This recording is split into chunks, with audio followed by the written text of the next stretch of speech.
We've been working on this book, The Comeback, and there is a question that's coming up out of this one chapter. And so the question is,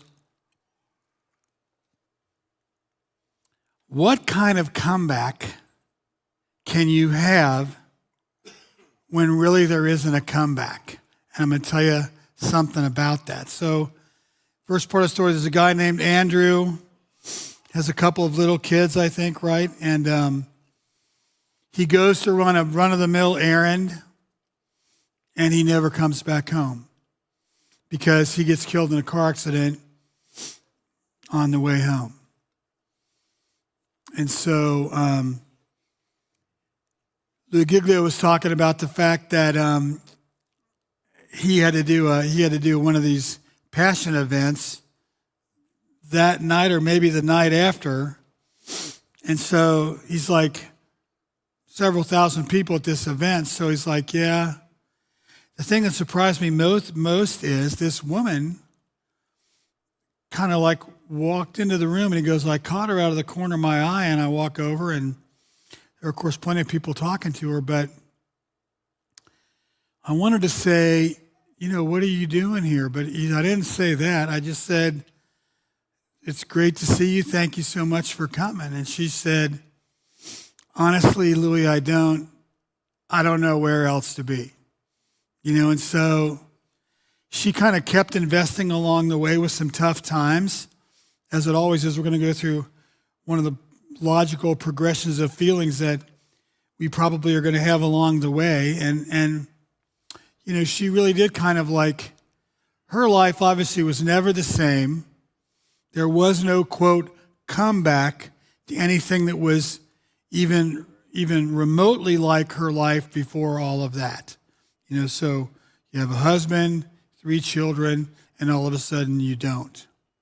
Still have 3 children, and just think of all the complications coming her way that she was having to deal with, and think of all the thoughts that she was having. And so I wanted to pull up this graphic of right there. Can you see that pretty well?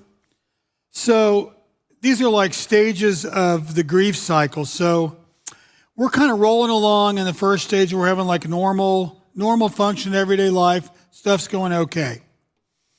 Then all of a sudden, where the lines are broken up, the line is broken up, we have this event, like what happened to Andrew. When we get into this event, like one of the emotions we're going to have early on is like shock, and we're going to be probably in denial. We're going to avoid the feelings we're having, be confused, be afraid, be numb, and maybe blame somebody else. Somewhere along the way, and there really is one of the things we've learned with grief and loss is that there is no timeline progression that really fits or makes sense. I know at one point when I first started learning about Kubler-Ross and people like her, and we were reading these books, they were talking about, well, the progression is in a couple of months, and like now nobody talks about that. We talk about events of trauma, and trauma events, which is what one of these is, kind of move back and forth to one stage, back to the same stage, forward to another, maybe back to another. They don't really have a rational whatever. It is rational in my world, but a timeline progression that's linear. They kind of go this way, more like spaghetti. So one of the other pieces of emotion that's coming our way when we have something like this happen is anger. We're going to find ourselves frustrated, anxious, irritated, maybe embarrassed, and for unknown reasons, ashamed. Like, why am I feeling the way I'm feeling? Why is this happening to me? Why don't I have better control of myself? Why don't I have better control of my emotions? Why don't I have better control of my life? Why am I feeling this way? And for a lot of people, they want to be able to believe that, like in the case of, let's just say it's not this out of the ordinary. It's not that you lost a young spouse. Let's say that you lost 89, 85-year-old, 88-year-old dad. Like Carol lost her dad a few years ago. And she had surprising challenges after he died. Like, not so much anger and those emotions, but just deep senses of loss and like sort of being disconnected from her life. All that is a part of what is described here.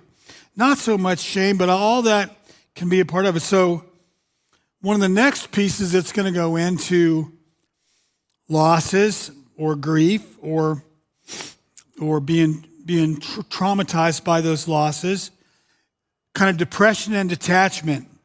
I feel overwhelmed. I have the blahs. I don't have any real energy. And one of the bigger pieces is I feel helpless. I feel helpless. So kind of the first kind of upside, I guess if there is one, is somewhere after that, whenever that is, no timeline again, I start to feel a little bit more empowered with real help, a little more secure, definitely more self-esteem, and life begins to have some more meaning. That assumes that there's been an intervention in your life, something proactively that you have done to step forward into the way you feel. Therapy, a grief group, maybe more therapy, maybe another grief group, all those pieces would take you to that healing or early healing place. And so when I'm beginning to return to meaningful and full life, I begin to accept the loss as I know it. I explore new options. I get a new plan, and I have a new plan in my life in place. And so the last piece, I begin to dialogue with others. I reach out to other people and talk to them about what's going on with them, kind of like what we do here. A lot of what I'm talking about in this graphic does apply to sober living, doesn't it?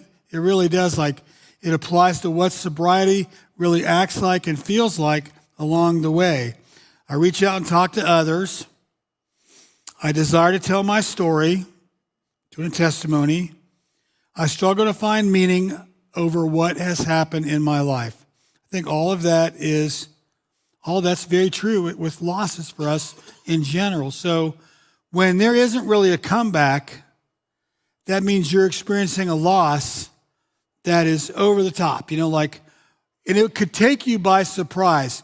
You could tell me that, well, my mom was 83 years old. I knew she had been sick for 5 years. It really stunned me that I was so upset about her dying. People have told me, I shouldn't have felt this way. I kind of knew she was this sick. I should have been accepting this all along the way. It's like, yeah, except that isn't really the way we're wired. It's not the way we're wired. And it's also true that there isn't a comeback when you make up your mind in your life. We're going to switch gears a little bit from a death, that kind of a death. When you make up your mind in your life that, you're going to have a last meal, that you've got to have a certain thing, a certain person in your life, a certain amount of money, a certain place where you're living, a certain set of relationships, a significant relationship with a significant other. You've got to have basically the equivalent in your life of an emotional last meal. What does that last meal represent? Well, the last meal represents the thing in your life, the thing in my life that you've got to have. You've got to have it in order to be okay. You've got to have it. Here's a quote from the book, The Comeback. It says, "There is a grace for everything. God gives you what you need, and what you're going to need is Him. You feel a sustaining grace holding you together. You feel a sustaining grace as you fall apart. You feel this grace because God never leaves you or forsakes you.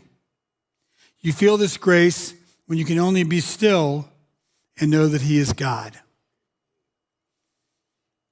There's a new grace for you when your child doesn't live. There's a new grace for you when your father dies or your mom. There's a new grace for you on the very first Father's Day or Mother's Day after they die. There's a new grace for you when you lose a limb to an IED in Iraq. There's a new grace for you when you know that what's lost in your life isn't coming back. There's a new grace when what was dreamed is never going to come to pass. There's a new grace when what was hoped for isn't going to be seen. This is not a grace that promises you that everything is going to work out for you as you'd hoped. This is not a grace that offers you any real guarantees except one. This grace is seldom understood. This grace can hardly be articulated even when it's felt. This grace is nothing you need to produce on your own. There's a grace for everything. God gives you what you need, and what you need is Him. You feel a sustaining grace holding you together. You feel a sustaining grace as you fall apart. You feel this grace because God never leaves you or forsakes you. You feel this grace when you can only be still and know that He is God. This grace is what God gives to you when you have nothing left. This grace is the holy hope of the moment, the hope of Jesus today, the grace that Jesus in this room is enough. This is not a grace that offers you any guarantees except one. This grace is seldom fully understood. This grace can hardly be articulated even when it's felt. This grace is nothing you need to produce or can produce on your own. It's not a grace that offers any guarantees. Seldom understood. It can hardly be articulated even when it's felt. This grace is nothing you need to produce that would have anything to do with you. This grace is what God gives to you when you have nothing left. This grace is the only hope of the moment, the hope of Christ today, the grace that Jesus is enough. That's from the comeback page 149. So one of my questions is, or one of my realities is, when I kind of knew this, what was happening in my own life, look, I did not want this grace. I wanted the solution. I wanted the fix. I wanted the answers. And I wanted to know what I had to do to get there. What were the steps I had to do to get there? I mean, I would have done a lot of things at that point in time in my life, but that's what I wanted to know. What I did not want to know was that I had a heart problem. What I did not want to know was that it wasn't a head problem. I had an empty heart. I had a broken heart. I didn't want to know that. I didn't want to think that. I didn't want to believe that. I think more true than not true, most of us that are in this room honestly do suffer at one level or another with some kind of a semblance of a broken heart. And I mean, why it is that as Christians, we somehow, because Jesus says, look, in this world at this time, look at you guys, you're going to have trouble. You're going to have trouble. He's not saying He's not going to be with us. He's telling us the truth of how it is in life is you're going to have trouble. And I mean, why we think as Christians that we should be immune from despair, I don't know. I don't know. I had somebody tell me once, she's not, this woman had been grieving for probably, husband died, it was in his 70s, and so it was some church that I served before this. She would come unbelievably sad every Sunday. And it was less than 6 months that he had died. And so some other woman that was going to our church comes up to me and goes, man, I'm really concerned about whatever her name is. And she goes, she's not getting better. I said, well, does she need to get better because it's going to make you feel better? Why is that true? I know, Mark, I mean, she should be hearing what you're talking about. She should be hearing this good news of Jesus. She should be bucking up, basically. I'm like, she's here. The main thing is she's here. I don't know why we think that we're not going to struggle with stuff, because we are. But I mean, like, one of the phrases that kind of stuck to my ribs is, God is in this habit of doing stuff. I'm going to use a big phrase here. Ex nihilo. You're like, what is it? How did he get that? Well, I kind of wrote in my Bible, some professor said that along the way. I'm like, it's like it means out of nothing. God is literally an expert at raising us up, raising a people out of nothing. The fashioning of life by God starts off with God taking clay or whatever and kind of like molding it, and then all of a sudden, out of nothing, that clay becomes life.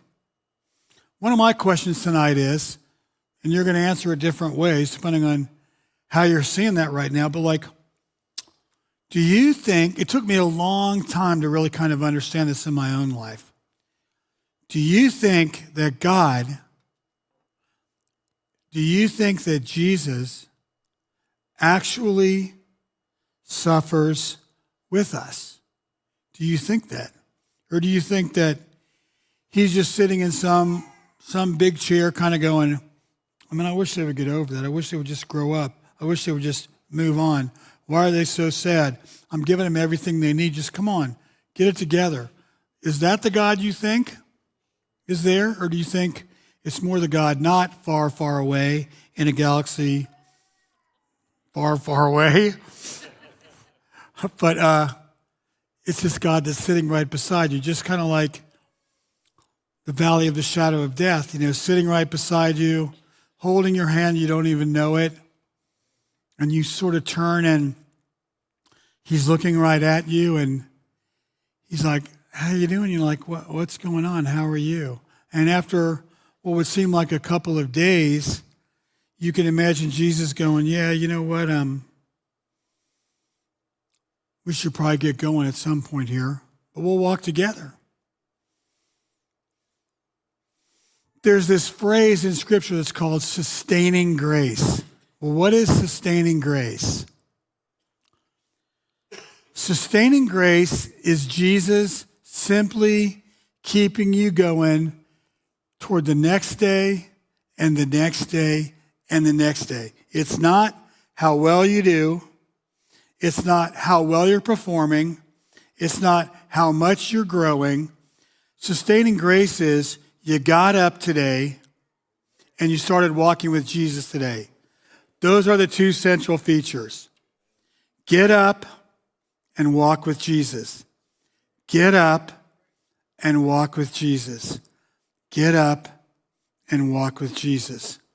Sustaining grace, there's this image in the Bible, is literally God keeping you going and along the way lifting you up underneath his wing. It's like there's some children's song that kind of goes, I think we've sung it here maybe, have no fear, little flock, like Father has loved you to give you his kingdom, have no fear, little flock. And it's like, just imagine being under that wing of God, that arm of God that is warm and loving and secure and a safe place to be.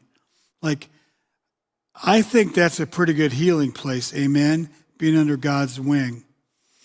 I think the toughest part of a comeback is because, is it really, God just doesn't do what we really want him to do. in our comeback, the way we want him to do it, the way we would have done it. He does better. He does more. It's thorough. And he does that. He does what we don't want him to do, I think, because he loves us. For most of us, it's just reasonable and necessary, and this might be you tonight. It's reasonable and necessary that you're going to take steps backwards while you're trying to basically take steps that are going to move you forward. It's reasonable. Like the math of God isn't the math of you. Like the math of you and me is 1 plus 1 plus 1 plus 1 plus 1. I get to 10. I get to 20. I get to 30. But God's math is kind of what I was showing you on that graphic.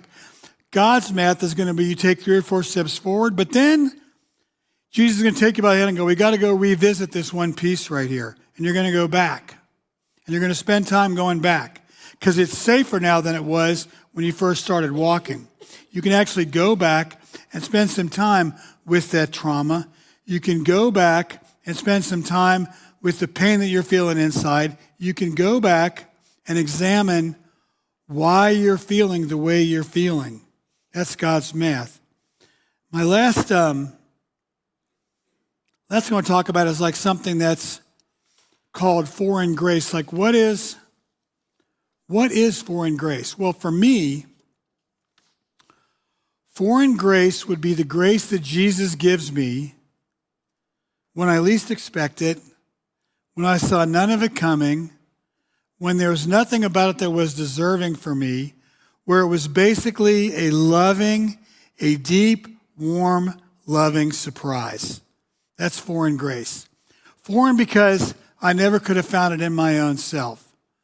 Foreign because it's out of me. It's not available to me. It's available as a gift for me. Foreign because of that. The question Jesus asked tonight is, here's what I want to know, like, am I enough for you? Despite everything that's happening in your life tonight, despite all the hell, despite all the stuff going on, do you think if you'll let me, I can be enough for you? And I think for Jesus, he would take I don't know as an answer. I mean, I know for me, he kind of took no as an answer and kept plugging along with that, never gave up on me just because I said no. Never gave up on me because I was disappointed in him. Never gave up on me because I didn't want to be with him sometimes. No was okay. No was okay. Do you think that tonight Jesus might be enough?